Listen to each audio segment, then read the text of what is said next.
भैया, आपने तो देख ही लिया मेरे कमरे का हाल। कितनी ज्यादा सीलन आई हुई है एक दीवार पर। हर साल व्हाइट वॉश करवाती हूँ, लेकिन सीलन बार बार आती रहती है और उसी दीवार पर आती है। आप ऐसा करो, मेरे रूम की उस दीवार पर ना बढ़िया सा ट्रेंडिंग पीवीसी पैनल लगा दो, ताकि मुझे सीलन से छुटकारा मिल जाए हमेशा के लिए। हाँ डॉली, ये तो है। पीवीसी पैनल लगवाने से रूम भी सुंदर लगता है और परमानेंट सीलन से छुटकारा भी मिल जाता है। ये तो है भाभी। भाभी, मैं सोच रही हूँ अगर एक दीवार पे पीवीसी पैनल लगाऊंगी तो बाकी की 3 दीवारें कुछ अजीब नहीं लगेंगी।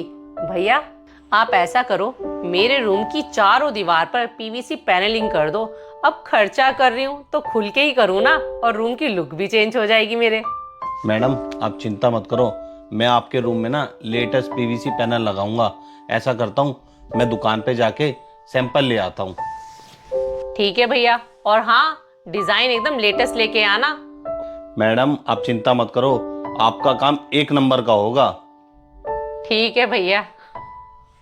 भाभी, मेरे ऑफिस की 2 दिन की छुट्टी है। मैं चाहती हूँ इन 2 दिन में मेरे रूम का काम कंप्लीट हो जाए। हो जाएगा डॉली, तुम चिंता क्यों करती हो। पीवीसी की शीट तो बनी बनाई आती है, उन लोगों को बस फिक्स करनी होती है।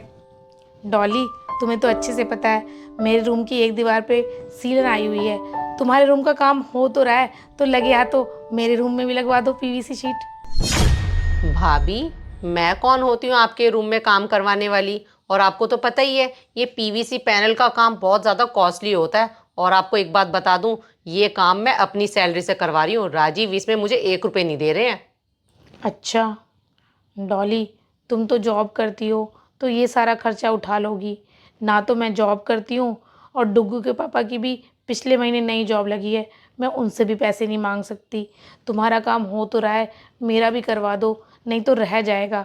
इसके जो भी पैसे होंगे ना, तुम मुझसे धीरे धीरे करके ले लेना। नहीं नहीं भाभी, साफ कहना सुखी रहना। ये पैसों की वजह से ना रिश्ते खराब हो जाते हैं। आप मुझे जो थोड़े थोड़े करके पैसे दे रहे हो, तो वो पैसे आप अपने पास ही जोड़ लो, और पैसे जब जुड़ जाएंगे तो बाद में अपने रूम का काम करवा लेना। ठीक है डॉली, कोई बात नहीं।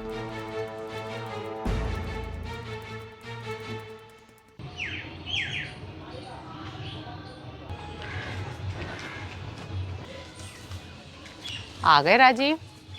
हाँ डॉली, भरा हुआ मेंटेनेंस का बिल। एक बात बताओ, वो पीवीसी पैनल वाले को फ़ोन किया था, अभी तक आया नहीं आया?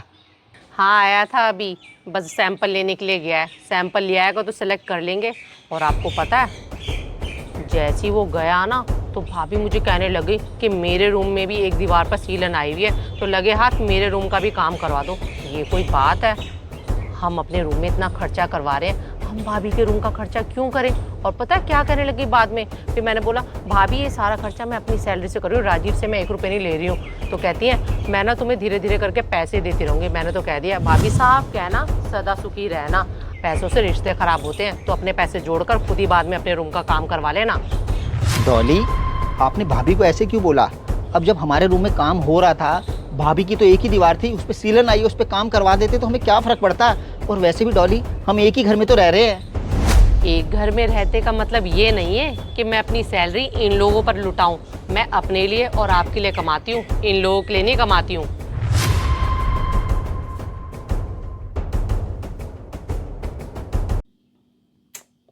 मेरा लॉगिन का भी टाइम हो गया। भाभी ने अभी तक मेरा नाश्ता ही नहीं दिया, पता नहीं कहाँ रह गई हैं। भाभी, भाभी।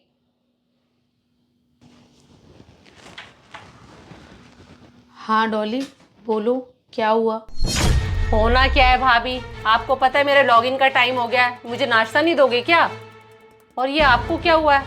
आपने सर पे चुन्नी क्यों बांधी हुई है? डॉली, मैं रेडी होके बस तुम्हारा ब्रेकफास्ट ही बनाने जा रही थी। मुझे माइग्रेन का पेन स्टार्ट हो गया, अब मुझसे तुम्हारा ब्रेकफास्ट नहीं बन पाएगा। तुम खुद ही बना लो अपना ब्रेकफास्ट। भाभी, अगर मुझे ही अपना नाश्ता बनाना था तो आप मुझे टाइम से बता देते। बताओ, मेरा 5 मिनट का टाइम रह गया लॉगिन करने का, मेरा तो नाश्ता ही रह जाएगा। और वैसे ही भाभी, आपसे ना कोई भी काम ठीक से नहीं हो पाते हैं। आपको पता है बाहर नौकरी करना कितना मुश्किल है। अगर 1 दिन की भी छुट्टी कर लो ना तो पैसे कट जाते हैं। और आप लोगों का ठीक है, सर पे चुन्नी बांध कर लेट जाओ, काम किया ठीक है, नहीं किया तो भी ठीक है। डॉली, तुम ऐसे मत बोलो। जितना मुश्किल ऑफिस का काम करना होता है, उतना ही मुश्किल घर का काम भी करना होता है। रहने दो भाभी, आप घर के कामों को और ऑफिस के कामों को कंपेयर नहीं कर सकती हो। दोनों कामों में जमीन आसमान का फर्क है। ऑफिस के कामों में माइंड का यूज होता है और घर के कामों में कोई दिमाग की जरूरत ही नहीं होती। खैर, मैं भी किससे ही बात कर रही हूँ जिसको नौकरी की कोई वैल्यू ही नहीं है। अच्छा हुआ राजीव, आप भी आ गए। बताओ जरा भाभी को, मैंने इस जॉब के लिए कितनी मेहनत की है। MBA करने के लिए मैंने दिन रात एक कर दिया था, तब जाकर मुझे ये नौकरी मिल पाई है। डॉली, इस नौकरी को पाने के लिए आपने जो MBA की है ना, इसमें आपका अकेली का हाथ नहीं है, भाभी का भी बहुत बड़ा हाथ है। भाभी अगर आपको सपोर्ट ना करती ना तो आप MBA भी ना कर पाती। क्यों ना कर पाती? ये MBA के एग्जाम मैंने दिए, मेहनत मैंने की, तो इसमें भाभी का कहाँ से हाथ आ गया? अच्छा जी, अब आपका टाइम निकल गया है तो भाभी के एहसानों को भूल गई हो।